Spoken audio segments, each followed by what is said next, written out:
गांव में हुई आहट यह कहानी है एक छोटे से गांव की, जहां शाम ढलते ही लोग अपने दरवाजे बंद कर लेते थे क्योंकि वहां से एक अजीब सी आहट सुनाई देती थी जिसे कोई समझ नहीं पा रहा था।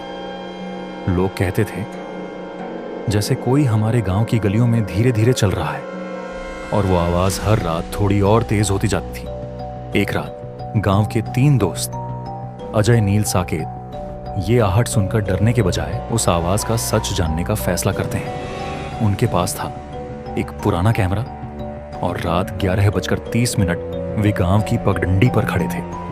अंधेरा चारों तरफ फैला हुआ था और तभी धड़म, जैसे जमीन पर कोई भारी चीज गिर गई हो। तीनों के हाथ कांपने लगे। नील ने कैमरा ऑन किया और आवाज दोबारा गूंजी, आहट, जैसे कोई धीरे धीरे पैरों से चल रहा हो। अचानक हवा इतनी ठंडी हो गई कि तीनों के उड़ रहे सांसें सीधे कैमरे में दिखने लगी। नील बोला, ये इंसान नहीं लगता। और तभी एक तेज ढोल की आवाज गूंजी जैसे दूर किसी जगह से बज रही हो। अजय ने कहा, कहीं ये कौन? लेकिन कोई जवाब नहीं आया। बाईं ओर एक अंधेरा साया दिखा जो धीरे धीरे आगे बढ़ रहा था और आवाज बार बार दोहराई जा रही, आहट, आहट। जैसे ही साया पास आया, नील का कैमरा कांपने लगा और एक पल के लिए उन तीनों को लगा कि उन्हें कोई इंसान दिख रहा है। पर जब लाइट चमकी तो वहां सिर्फ एक पारदर्शी आकृति थी।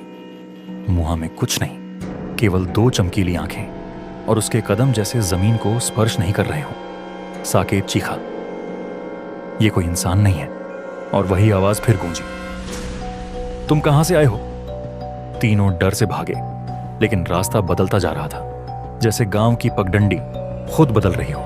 जैसे जैसे वे भागते गए, आहट तेज होती गई और वो साया पीछे पीछे चलता रहा। अंत में तीनों उस जगह पर थक कर रुक गए जहां चारों तरफ सिर्फ अंधेरा था।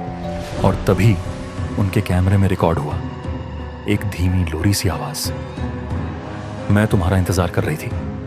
उनका कैमरा नीचे गिरा और अंधेरा सब कुछ निकल गया। गांव वालों ने जब वहां पहुंचा तो तीनों का कैमरा वहीं पड़ा मिला, पर तीनों कहीं नहीं थे। केवल कैमरे की आखिरी रिकॉर्डिंग में वो शब्द सुनाई देते थे, आहट, वापस मत आना। और आज भी जब रात के समय गांव की पगडंडी पर चलो, कभी कभी वो आवाज आती है, आहट, जो हर किसी के रोंगटे खड़े कर देती है।